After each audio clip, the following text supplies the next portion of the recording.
Hey guys, and thank you for joining another session of ScareRookie. I am showing a video on my static prop experiment that I've been working on for the last couple of weeks. Basically, I got the idea from watching a couple of videos out there where people would use duct tape and use a model, someone who would volunteer to stand in a certain position, and then you would wrap them in some old clothes with several layers of duct tape to form a body mold. I like the idea because I want to make some static props, but I wanted static props that looked somewhat natural in shape and form. I didn't want to use PVC or wood. They just don't look real. And I'm doing a zombie theme in my cemetery, so I wanted to have 4 or 5 different zombies, some ground breakers, some actually walking in my haunt this year, and I wanted to experiment with different ways of doing that. So I had my son volunteer. He's about 5'10", weighs about 145 pounds. I like the fact that he was thin. As you know, zombies coming from graveyard, mine is going to be a zombie theme where the zombies are coming out of the graves. So they're going to be, you know, corpsing and rotting out, and they're not going to have a lot of weight on them. Mostly skeletons wrapped in skin, so I wanted them skinny. So he's a great model, and we were able to wrap him with duct tape. The duct tape that I used is just basic duct tape. I would recommend getting the commercial grade duct tape. Don't get the cheap flimsy stuff. You want something that's very thick, very super adhesive. Got this at Freight and Harbor, a package of 3 for $14, amongst other things. So I used about 2.5 rolls of duct tape to create the mold. I cut him out of it. I then taped the seams and was able to produce this body mold. I then stuffed it with paper. As you can see here, it's very compact all the way down to the legs. As you can see, it's freestanding on its own. So it's able to retain its shape very well. Once I had the duct tape body put together and stuffed, I then came up with an idea of using a technique that I learned from Stiltbeast from YouTube videos. If any of you have not seen any of his videos, I strongly recommend you go out there and check him out for you yard hunters out there. He gives some great tips, great ideas, shows you how to make a lot of really cool stuff, really cheap and really nice. He showed a technique where you take garbage bags and a heat gun and melting the garbage bags to form a shape, and then you can mold it to anything that you want. So I thought I would try it. I went to Harbor Freight, and I bought a box of 42 contractor grade. That's very important. You want the super thick, very thick plastic bags. And what you do is you take them out of the bag, you unfold them, but I don't completely open them up. I just unfold them so you have 4 equal parts, and I cut along the seams here to where I have 4 strips of, you know, so it's double thick. I then wrapped my dummy corpse here with tin foil because this is duct tape. I didn't want the heat gun that I bought to melt the duct tape, so I wrapped it completely in foil and used a heat glue gun, just like this. Doesn't need to be anything fancy. A heat glue gun to glue all the seams together wherever the duct tape was, and that would protect the duct tape from melting. I then wrapped this body with layers of the plastic stripping that I cut, and just took my time and did it in layers, and used a heat gun that I bought from Harbor Freight, $15. It's got 2 settings, high and low, to melt the plastic onto my cast. The outcome of it was the dummy to the right here. As you can see, it's hard plastic.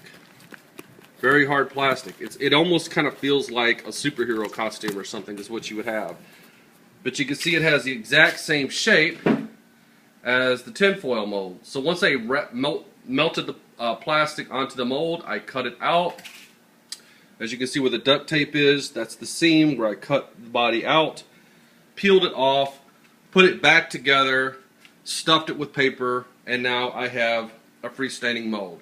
It's not complete, obviously. I still have to add feet and shoes, so it'll actually gain size. By the time it's done, it'll be about 5'10", natural size.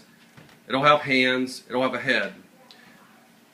So you can see it works very well. I've actually made 2 of these. This is the second one. I'm just now starting to finish him up, stuffing him.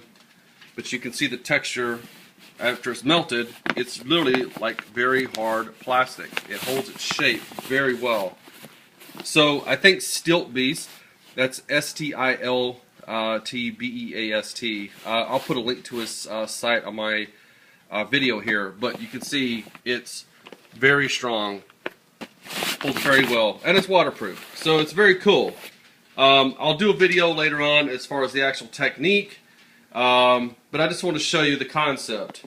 I then took a wig head, which I have here, and did the same thing. Wrapped it in tin foil,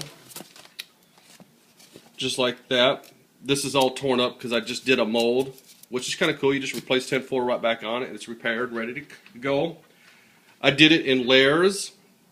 You know, strips all the way around, using my heat gun to melt it down, and then using my little tool right here, just a little dollar foam brush. And what I would do is, as the plastic was melting, I was pressing it down in the eyes, where the areas where the eyes are, the nose, and the mouth, to make sure that I got all of the preformed shapes from the head, because I wanted that to transform over to my mold. So this works really well, and I'll show you a couple of examples. So this is the mold that came out. It turned out very well. Again, that's melted garbage bags. You can see where I cut it off the back of the mold. But I want you to see how thick this is. It's as thick as one of those cheap little Halloween masks that you used to buy when you were a kid.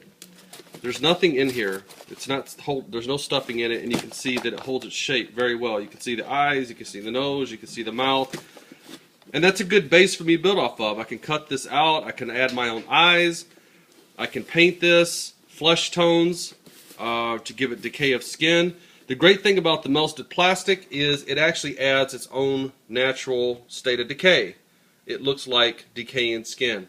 So it adds a lot of detail. Just add paint. I'm going to add some teeth, some hair, and make it my own zombie. But you can see it's very pliable. That's garbage bags. The other thing that I did was I took a Halloween hand. You can buy these at the Halloween store. You can see a little bit of it. It's just a plastic hand glove that you would put on. Wrapped it in plastic or tin foil. Wrapped it with plastic. Heated it down. Did the same technique and made hands. Here is the hand. See, this is where I had to cut it out. You won't see any of this because I'll put plastic on top of the seams, melt the plastic down. That'll pull it all together. You don't even have to stuff this. It holds its shape. Very strong. So this will go on the zombie along with the head. Then I can paint the hand, and again, if you look at the skin where the plastic was melted, you've got natural corpsing happening. So it's saving you a lot of work having to corpse it out. So that's basically what I'm doing right now. This is my second head. I've got 2 here. All from tinfoil wrapped styrofoam head, a tinfoil wrapped duct tape body mold, created a full-size zombie, freestanding, made of plastic, stuffed with paper, sealed with the seams. I will again cover this with plastic, melt it down, and that'll seal it together, as well as hands. These are time-consuming, but they will work. So I want to thank Stiltbeast for showing us that technique with melting the plastic bags. I've saw some other videos out there on how to do duct tape molds. I don't have any specific videos that I remember off the top of my head that I saw it from, but they're out there. So if you want to learn how to do that, it shouldn't be any problem to find that. The main materials you're going to need again is a heating gun, some kind of stick, PVC, to help press down the paper inside to get it nice and tight and stuffed. A small brush that you can press the melted plastic down with your hands to make sure you're getting full, nice, good shape. A bag of commercial grade trash bags, 42-gallon bags work great. Duct tape, glue sticks for your glue gun, aluminum foil, and a lot of patience. But it works out really well. I will update my videos as I get them painted, add clothes to them, and get them standing at their natural height. Hope this helps you get some ideas and things you can do again, and I hope you guys have a great time doing this. Just be careful, do it at your own risk, and I wish you the best of luck. This is ScareRookie signing off. Until next time, good luck. Talk to you later. Bye.